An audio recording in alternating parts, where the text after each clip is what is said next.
Hello, welcome to this video.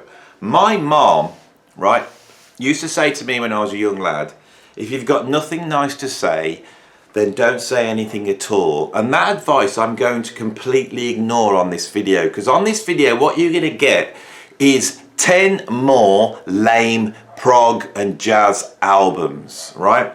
I did a video before and it was called 7 lame prog albums. I don't think I did any jazz albums. I did that last year, and it's memorable in that I couldn't think of the name of the keyboard player of Genesis in that video, which probably undermined my credentials for having any opinion about any of these albums.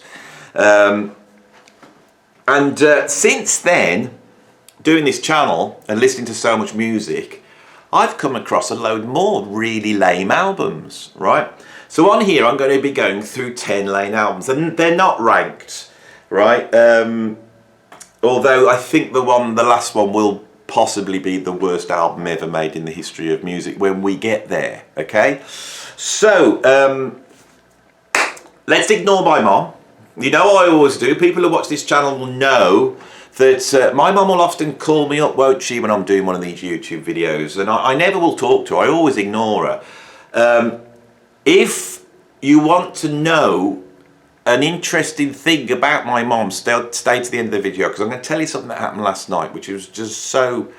Well, it wasn't funny at the time, but it's funny now. So if you want to hear completely unrelated stories, stay to the end. So the nosy ones of you will now stay to the end, won't you? So let's start. So I'm going to start with something pretty low-hanging, pretty easily, easy to sort of poke fun and derision at, because of course we're talking about Phil Collins here. When I did the last one, I really laid into calling all stations, and this is my personality. Afterwards, I then gave it a really good listen. I thought it's not that bad, you know. Here I'm saying it's not a terrible album. It's a reasonably good album. If it wasn't Genesis and didn't have all these things around it, if it was just another album by some unknown prog band, we'd probably think it was okay, you know. It's not a terrible album. And it got me thinking. I thought, well, if we take these characters of Genesis and all these, you know, Mike Rutherford and the keyboard player of Genesis, whatever he's called, and Phil Collins, all these people, what is probably the worst album of all of that world? And I'll tell you which one it is. It's the last album that Phil Collins made of original music, and it's called Testify. This album is just so dull, it's so predictable, it's so aimed at a certain, you know, brain-dead housewife market that's out there. And worse than that, you look at Phil's face on the front of that album compared to these faces that you used to see on the earlier albums, because he always has to have his big face, doesn't he, on the front of the albums, and you look at it and he doesn't seem like a happy chap. He seems a bit low, and I don't like that Phil.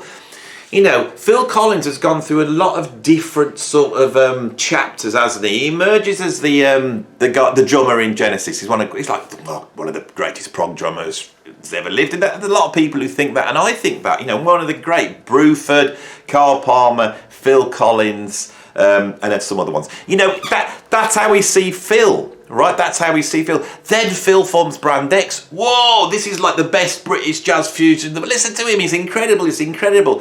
Then he becomes a pop star. Who'd have thought this? He becomes a pop star and goes to the upper echelons of the music industry. One of these weird...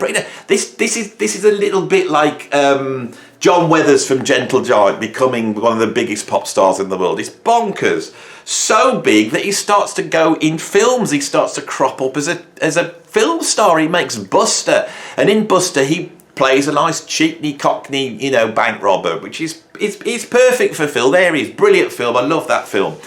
And you know, Phil Collins takes on this sort of cheeky chappy demeaning, you know, and he's on television and he's out doing the Genesis have all they're on with Spitting Image, and it all gets a bit, you know, jokey and funny.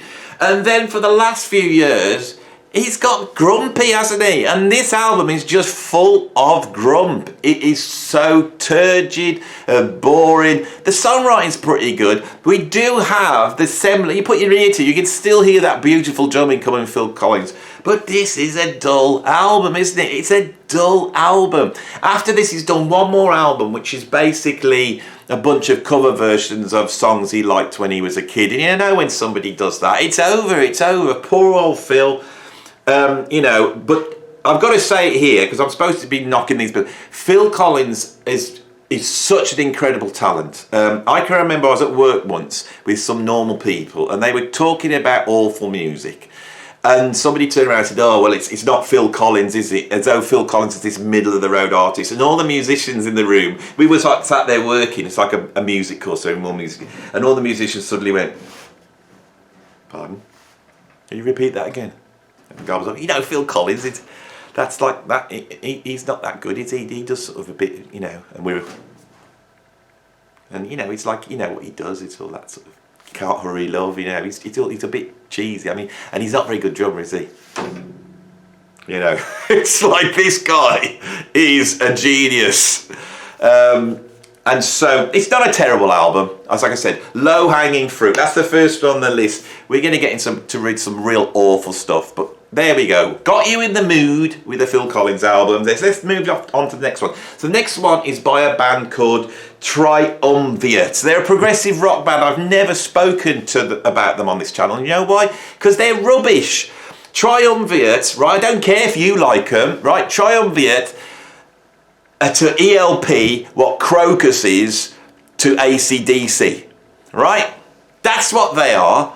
They are an awful European copy of ELP. Now, the one band you're not going to want to copy is ELP.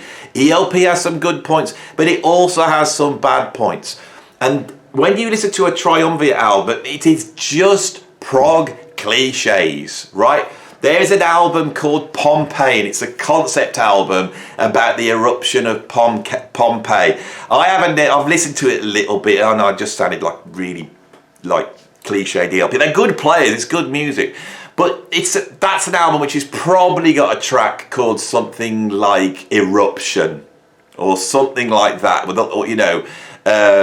the Earth Moved. It's this type of an album, right? So I've never been a fan of them. I'm not a fan of European prog.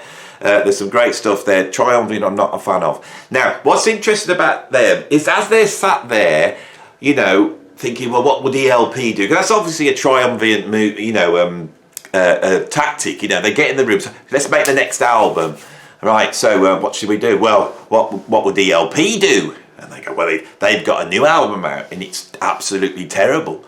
What's it called? Love Beach. It's just terrible. It's got a terrible cover, and it's just full of their attempts to make really bad pop music. And Triumvirate and go, yeah, that's a good idea. Well, we should do that next. And they do on an album. I've got to look at the name of it because I can't remember it. Russian Roulette, right?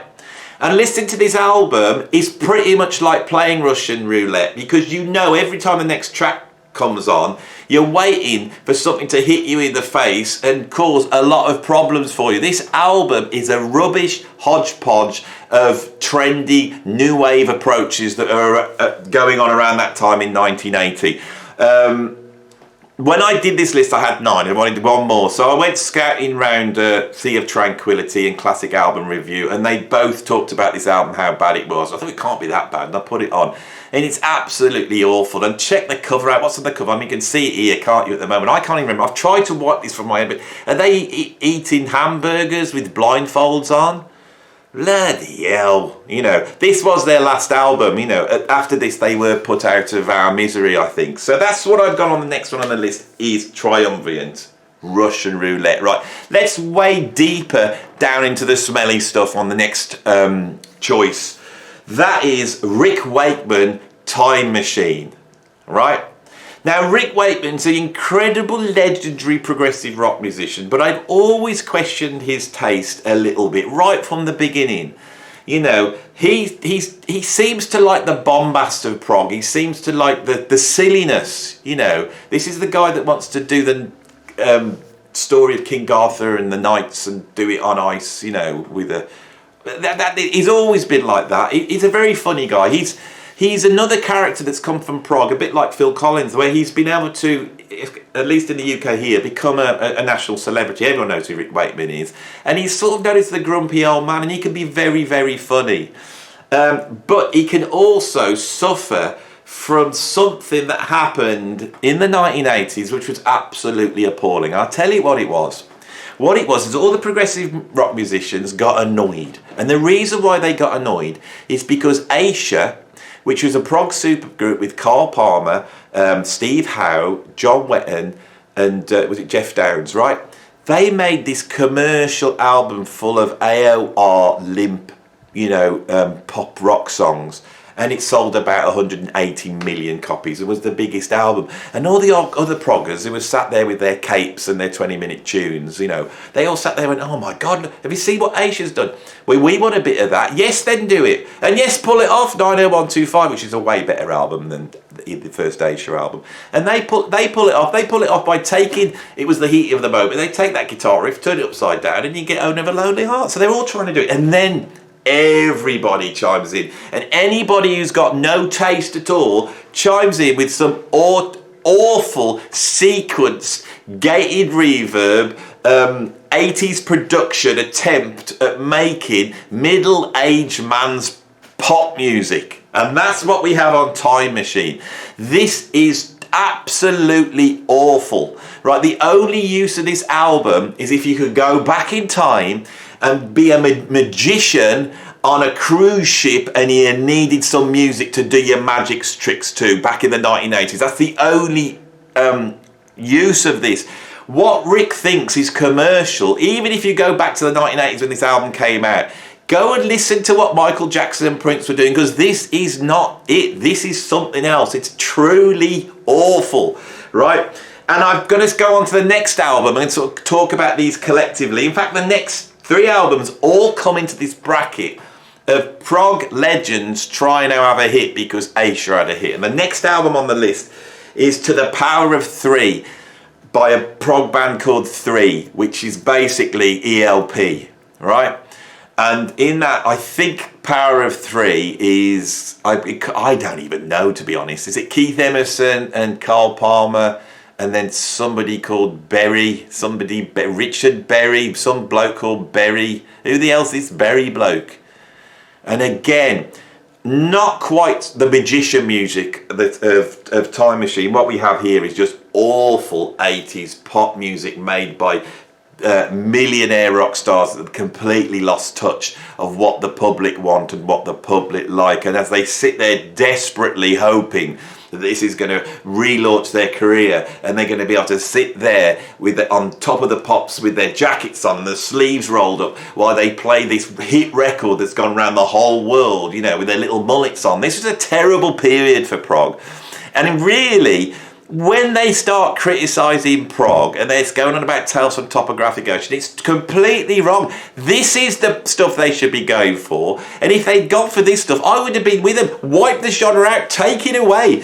Doesn't matter how good Close to the Edge is or Brain Salad Surgery. The fact that it created these crimes against humanity, maybe we did need to put prog in the bin. And another guy that did it, Steve Hackett. Steve Hackett left Genesis because they were getting less proggy, right? He did the Voyage of the Acolyte and all that stuff. I want to be proggy. I want to be proggy. Oh, Steve, great, go and be proggy. And then in the early to mid 80s, he made an album called Till We Have Faces, and it's badly produced, badly mixed hodgepodge of 80s production techniques. Trying to channel some sort of commerciality. I feel like, Steve, have you ever listened to a pop song? Do you know what they sound like? Because they don't sound like this. The album opens up with this sort of jangly, clangy, sequence drum machine monstrosity. It's absolutely awful. These 3 albums, and there's billions of these. And Steve Hackett, I'm afraid, he has made many of them. Right? Steve Hackett's made many of them. Right? The 1980s in terms of prog it needs to be picked up and put in a landfill somewhere. That's what we need to happen. And these 3 albums really represent that. So I'm going to move on. I'm no longer going to delve into the murky depths of aging prog legends from the 70s trying to get hit records in the 80s, because it's an awful time and an awful thing, and I think we should move away. Annie, move away. You can't, can you? You're stuck in it now, like as someone who's experienced a trauma. You can't move on, can you? I need to have some CBT, I think, for this. Awful. You know, because we made the mistake, didn't we, prog fans? We made the mistake. We tried to support our heroes. And how many albums did you buy in the 1980s by Keith Emerson or Steve Hackett or whoever it was? You know, and when you got it home, you had that sinking feeling, you know, that it was just another awful, badly thought out pop album with too much reverb on it. My God, I'm moving on now. Right, so I'm going to go right back to the source. I'm going to tell you, you know, my lived experience. Very important that we all get our lived experience in. So you're going to get a bit of my lived experience, not the unlived experience. In many ways, the unlived experience is much more interesting. You know, what you're about to do in the future is far more interesting to me than what you've done in the past. You know, and maybe we should be accessing our unlived experience. But no, in today's society, we have to celebrate our lived experience as though it means something, because it is my truth. I'm about to tell you my truth, and you cannot question my truth, right? So don't try questioning my truth, right? So my truth, my concept of the terrible lame album started with this album, right? So I'm a kid. I'm into rock. I'm into metal, right? There's a band called Criss in America. They look really cool.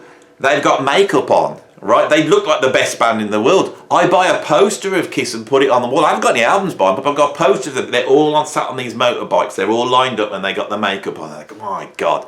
So I go down my local record shops. They haven't got a Criss album, but I don't know that.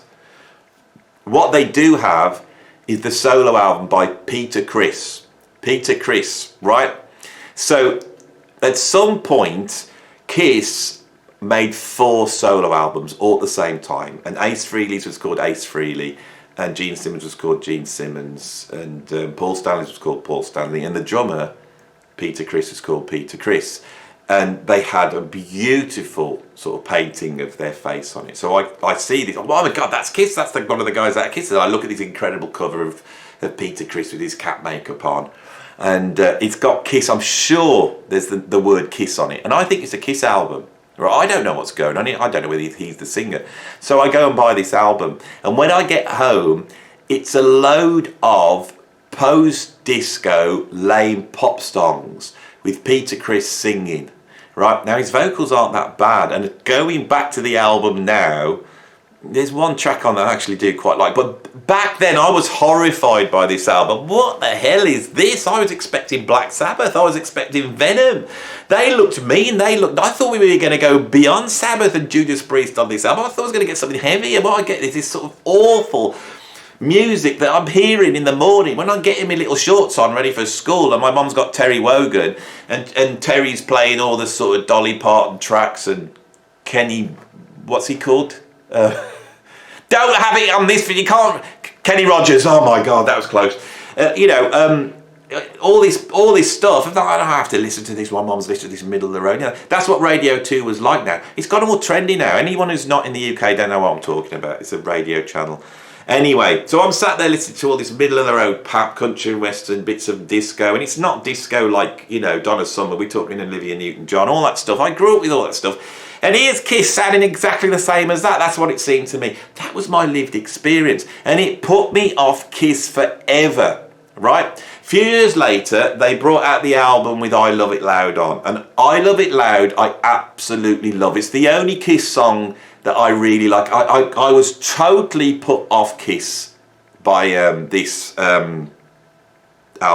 I've seen Criss twice. I've seen them at the 88 Months of the Rock Festival with no makeup, and then when they redid the Alive 2 tour, I saw that, and visually it was incredible, but my God, are they boring. Wanna rock all night and party every day. Right, you know, I just don't get them, but anyway, that's an awful album.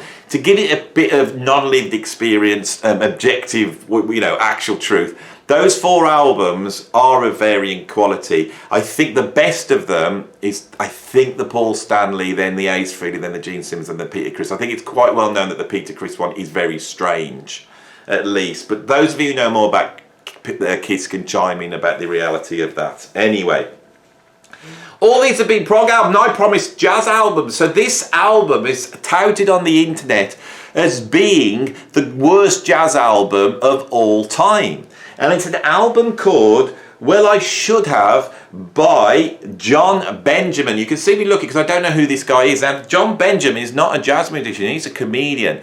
And he decided to put an album together with crack jazz musicians, basically piano, double bass, drums, sax quartet.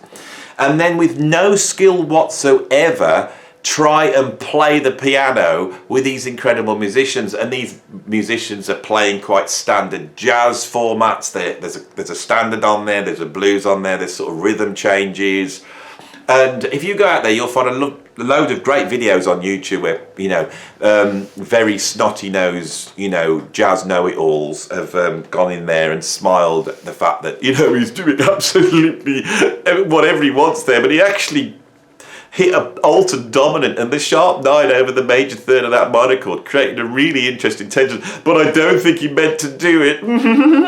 All that bit's going on. It's a very listenable album, and what makes me laugh is that most non-jazz fans will probably put it on and go, what? What? That's what all jazz sounds like, doesn't it? He approaches it with his tongue in his cheek. It's a very interesting experience. It's very interesting to listen to it. It's actually not a bad listen. The other players are so great. You know, it's so tight and well played, and they're supporting him. God knows, because there's no other chords in there. That double bass player that is having to walk through some of these changes with that nonsense going on over the top. But as some YouTube videos have pointed out, the fact that the guy understands rhythm and phrasing, he gets away with it, and that's the lesson you learn when you you know, listen to this album. But I thought I'd put it on the list. I'd mentioned it to you because I know, you know, the fact that a lot of you are a bit older, you're not so up on what's going on culturally. You might have missed out on this album, mightn't you? So you can go and check it out. It's called Well I Should Have, which is a sort of joke from Thelonious Monk, because he did a track called Well You Needn't, and on the album cover it says Well I Should Have, it's got asterisks, and then it said Learn to Play Piano. There's a very funny video which is shot in that sort of pretentious, smoky jazz documentary, you know, and we have a lot of shots of John Benjamin really, you know, stroking his chin and furrowing his brow as he comes up with approaches for these different tunes. It's quite interesting. It takes the mickey out of jazz a lot, and I like that. You know, jazz needs the mickey taken out of it. You know why it's funny? Because jazz is so snotty, that's why, and it doesn't like it. It doesn't. I mean, I've proved that on this channel many a time, haven't I? Many a time, you know. Doesn't matter how chummy and chatty you appear. Doesn't matter how down to earth with your jazz chat and your jazz lingo. In the end, they always seem like they're looking down their noses at all, don't they? You know what I'm saying? Yeah, they can't help it, can they? Because they've earned their place. They have paid their dues, right? They have woodshedded. These are all the terms you need to know, right?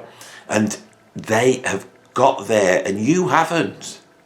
All right, they're in the elevated position of existing on the jazz Mount Olympus. These people, right? So I like this album very much because it pokes fun at that, and all the jazz guys that sit there sort of going, it's just so bad. I can appreciate things about it, though, but of course, you watch the videos. When they point out these things, they have to go, of course the guy's doing nothing, And I feel like going, look, can you not conceptually step back and say, is he doing nothing? Right? Or is he questioning your platonic view of what jazz is? I'm going too intellectual for this video. Stop now, move on, let's go to the next album, which is Heaven and Earth by Yes. Everyone seems to hate this album, right? I have not listened to it very much, and as I've got to this list, I did plan on listening to this album to give you an opinion, and I haven't done it. You know why? Because I can't be asked to listen to it, because I know what it is. It will be that side of Yes that we don't like. The limpy, airy-fairy, can't quite get off the ground Yes, you know.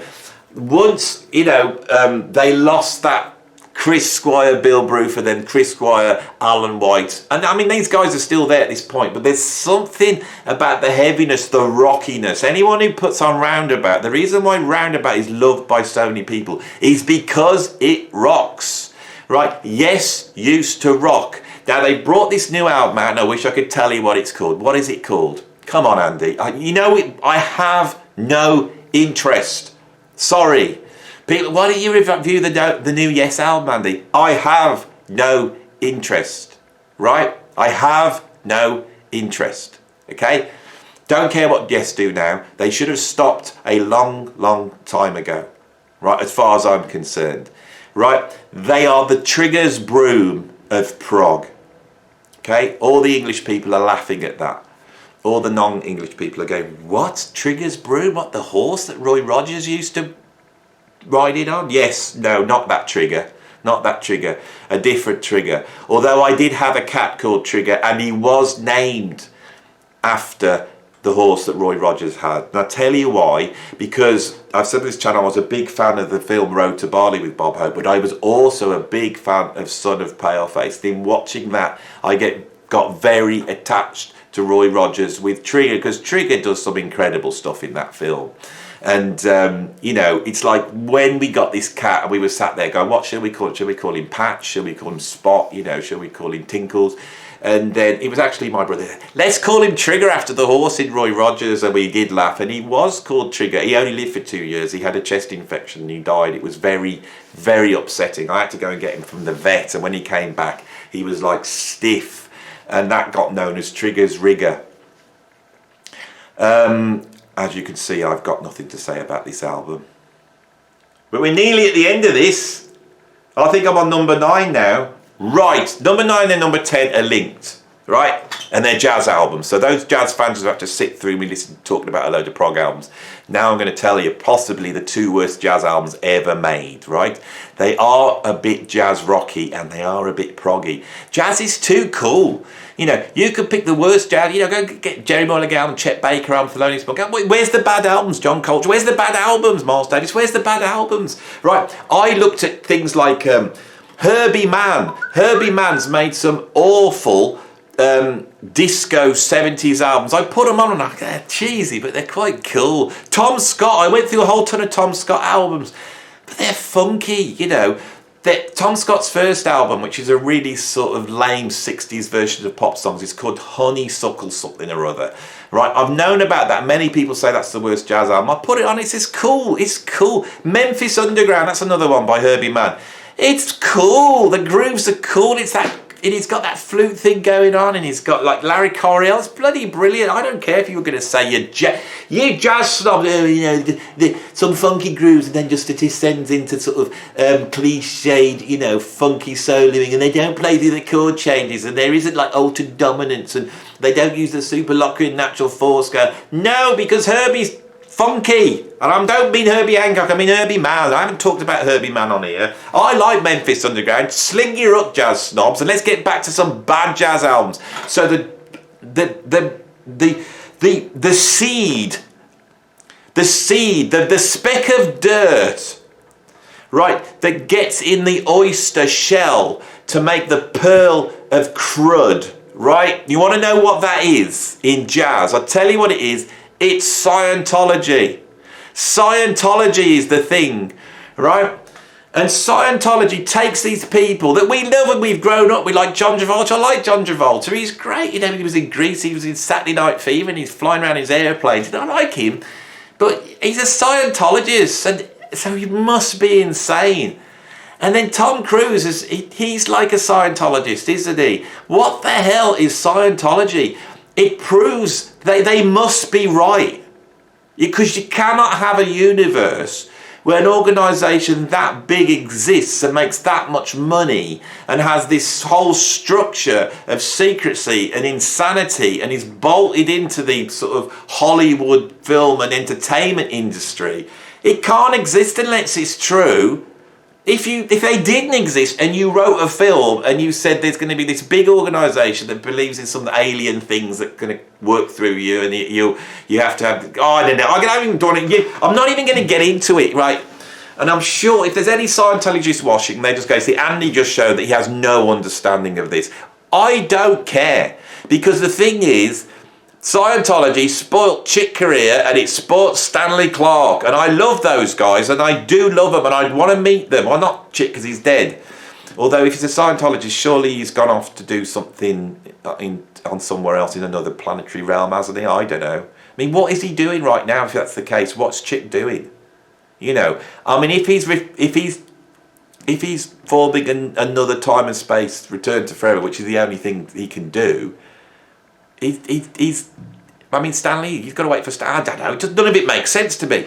I love these guys. I would love to meet Stanley Clarke. He seems like a nice, regular guy, right? But there's something about the Scientology, isn't there? And I think this is why Stanley Clarke goes so terrible.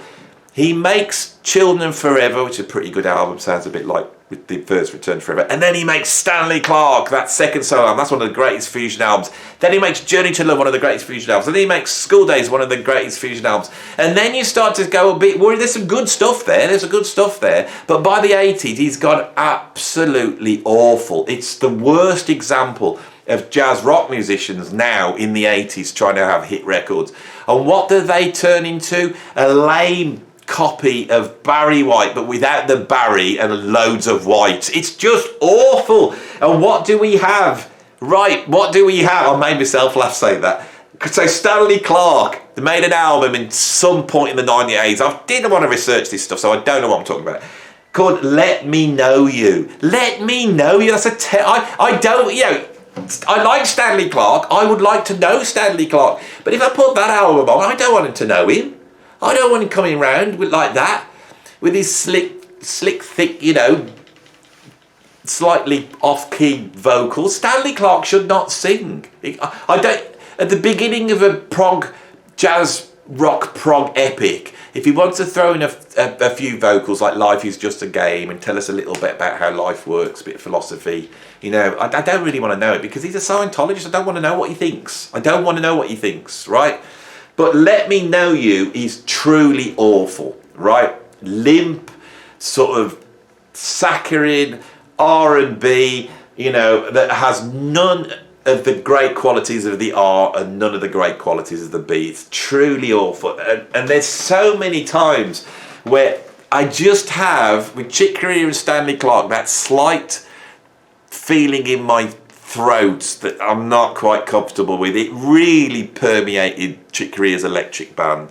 And as I've said elsewhere, you know, I'm in contact with Scott Ensign, and he couldn't stick it because Scott's a regular guy. He's a normal bloke. He wasn't going to stick, you know, in a band with a bunch of, you know, religious fanatics that believe that they're all aliens, spirits from some, I don't know. Anyway, we're moving now to the worst jazz album. I mean, it's not even a jazz album. This is the worst album ever made, right?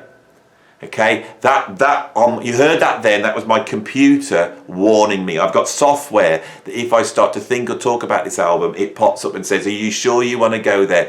Computer, I'm sure I'm going there. The album is called Space Jazz, and it's by L. Ron Hubbard, and it is the soundtrack supposedly to some book he wrote of bloody insane nonsense, right?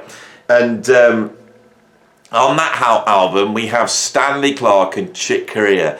This is just, if you get on the circle of bad, you know, if you've got brilliant, then you go around the circle to some good, okay, mediocre, pretty bad, and then you get to that circle back here with absolutely awful. We're right up against absolutely brilliant.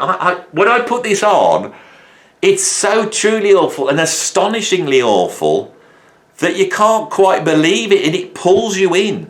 And then additionally, Chick Corea and Stanley Clarke pop up with their virtuoso jazz playing. You think, what the hell are they on this album for? This is nuts. It sounds like some sort of awful pastiche of a 1940s or 1930s soundtrack with no composition ability. I'm going there. Sorry. I'm going there. I don't care what you say. I know I installed you and said that I never wanted to think or talk about this album again, but I am going there. Just leave me alone. Bloody computers, AI. They're all going to get us. AI is going to get us, and they should do. You know why because when AI really gets to that point where they know when it knows what it's doing, when AI works out what we really are, when it starts to step back and look through everything, they're going to come across this album, Space Jazz. Then they're going to go, humanity, they have fluked their way this far, because what the hell were they doing making this album? What is going on? Where was I? It sounds like an awfully composed 1930s, 40s soundtrack to a B-movie that has been created using General MIDI. Now, General MIDI is somebody in the army, for those of you who don't know music. General MIDI is a set of sounds that a computer, or in the old days a keyboard, would come with. There's standard sounds, there's standard cheesy sounds. This is General MIDI'd out. Now, I'm sure when this album was made in 1982, that the only people who had like General MIDI and those sounds was probably Chick Corea with his big setup at home, and he probably rang up L. Ron Hubbard and he said, hi there L, if you want to make a soundtrack to your book and we'll call it Space Jazz, I've got all the equipment here, I'll be happy to do that. And L. Ron Hubbard was going, yeah, great, let's do that then, Chick, I want you to do that. You know, we'll get Tom Cruise and we'll get John Travolta. No, don't worry about them. But what I was thinking, we could use Stanley Clarke. Maybe Stanley Clarke and my wife, Gail, she could be on it. I don't know whether Gail's even on it because I haven't listened that far. I was thinking of them. I mean, I know it's not quite John Travolta, but, you know, it could work. And I was like, yeah, it could work. Yeah, let's try that then. Now, I think that's going to set the world alight. You know, I might put on the cover, you know, featuring Chick Corea and Stanley Clarke, but I might not because I'm a megalomaniac. And see, this is what we have with this album. This is truly the worst album ever made. Right, I've got to the end of the video. Right, the app can stop bothering me now. And for those of you who've got here to the end of this video, I will now tell you the story about my mum, because my mum features in a lot of my videos. She hasn't rung me up today. You know, I actually sat down today and thought, I'm going to do this video now. Wouldn't it be brilliant if my mum actually did call in this video? You know, I'm not going to do it and fake it. I don't fake anything on these videos. These things really happen. Those of you who think I've got my mom and I've got a team on walkie-talkies and they're in the garden and they're saying, Andy's sat down, he's doing the video now, send a message to Andy's mom. Andy, yes, I'm in position. Have you got your phone ready? Yes, now call him now, it'll be funny. That's not what's going on. My mom genuinely seems to know when I'm shooting a YouTube video, except when I wanted to call. Come on, Mom. Call me now. Call me now. Look, fate. Look, here's the phone. Mom. Call me now, because it will be funny.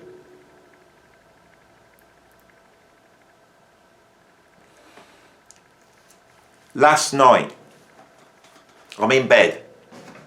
It's 2 o'clock in the morning, and my mum, who is 83, has got this thing on her arm with a button.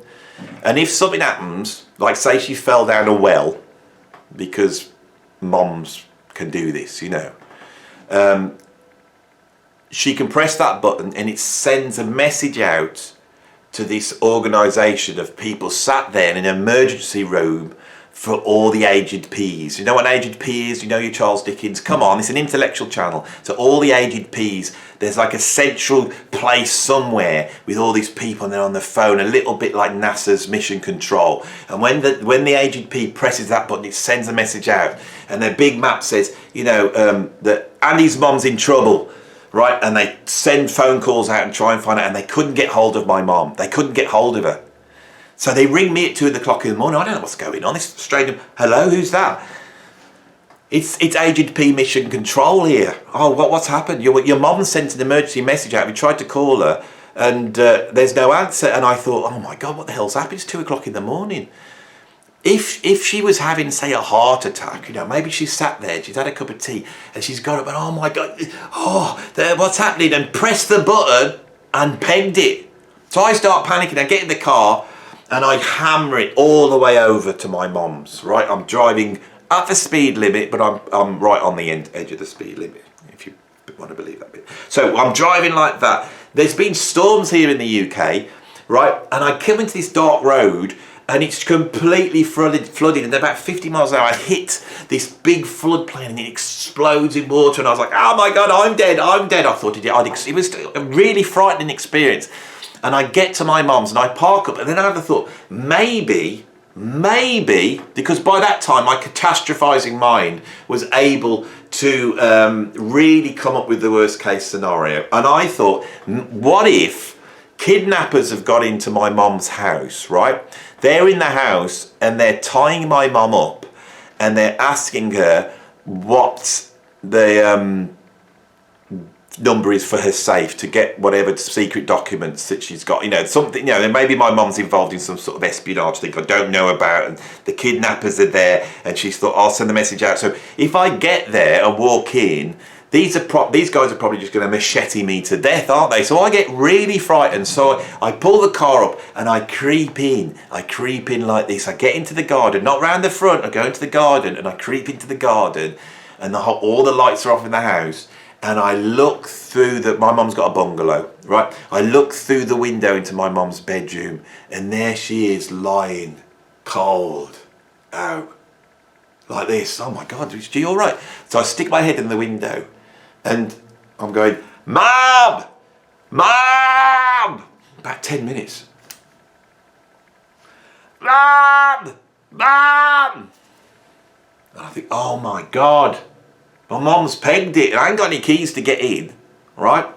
I thought my mum's pegged it, 2 o'clock in the morning, there she is, pegged it in the bed, what am I going to do? I've got to get inside. And at that moment, my mum, who was sat there, did this.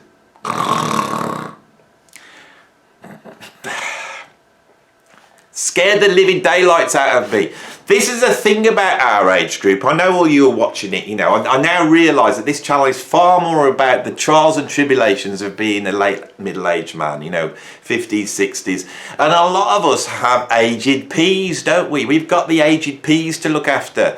And my mum's a bit deaf, you see. She's a bit deaf, and then she goes to bed. She likes to have the radio on because she's on her own, so she turns that radio up. And that radio there, you couldn't have woken her at all. She's, you know, and these types of things are there to try you. But I think I never expected my mom to play such a part on this video. So if you want it, I might get my mum on the channel. She had a very interesting life. My mum, I think that age group, my mum's born in 1914. To be serious, because this video's been absolutely silly, as you like a silly video. But to be serious, my mum's had a very interesting life, and it's good to document these things. And my mum was exactly the right age to experience that rock and roll era. So it'd be interesting to get her on and talk a little. She's not a massive music fan, you know. I had a jazz album on. It was all a compilation of stuff, and it had Jerry Mulligan, Paul Desmond driving along, and my mum's list of Paul Desmond, and she goes, oh, this is lovely. I like this ever so much. It's got a lovely sound. Because my dad was into jazz, and he would listen to like this. Next track comes on, John Coltrane, and my mum goes, oh my God, what's this? I don't like this. That doesn't sound good. What's this? It's not very good, is it? And I'm like, well, no, Mum. Anyway, I've got to the end of my video. 3/4 of an hour rabbited on about lame jazz and prog albums. I hope you enjoyed this video. I really do. If you enjoyed it, then you could send me through the post a beautiful album. So look at this here, The Dealer by Chico Hamilton. I talked about it recently, and one of the lovely viewers, I won't mention you, but you can put yourself in the comments, keep an eye out, but I don't want to mention without your permission. But he sent me that lovely, beautiful album here, right? Oh, I won't grab it. Shall I grab it? Oh, you've got to have a look at it. You've got to have a look at it. It's bloody beautiful. Right, it's on top of AC/DC if you want. Look at that Chico. What a cover. Look at that. There's a brilliant picture. This is Larry Carrell's first album. There he is, looking cool, you know, sat back with his green boots on and his sunglasses. And when we open it up, look at this. This is what we all miss. Look at that. I listened to it the other day. Beautiful album. Beautiful album. If you want to get one... No, my David Lee Roth album's fallen down now. Right. I hope he doesn't die now, because that will be a foretelling. I'll stick it back in here. Right, I think I'm at the end of my video now, aren't I? I've really dragged this one out, haven't I? How long are we up to now? Let's have a look. 3/4 of an hour. Yeah, so if you want to like the video, then like it. If you want to subscribe, subscribe. If you want to see the next one, press the notification bell. If you want to hear me wittering on even more, and wittering on without any sort of censorship or anything, then become a Patreon down below. And we're going to start doing some Patreon hangs. And I might start putting some of those up on here, which will be very fun, won't it? You know, so I might do that this week. Anyway, thanks for watching this video. I think I'm done, and I will see you on the next one. Bye.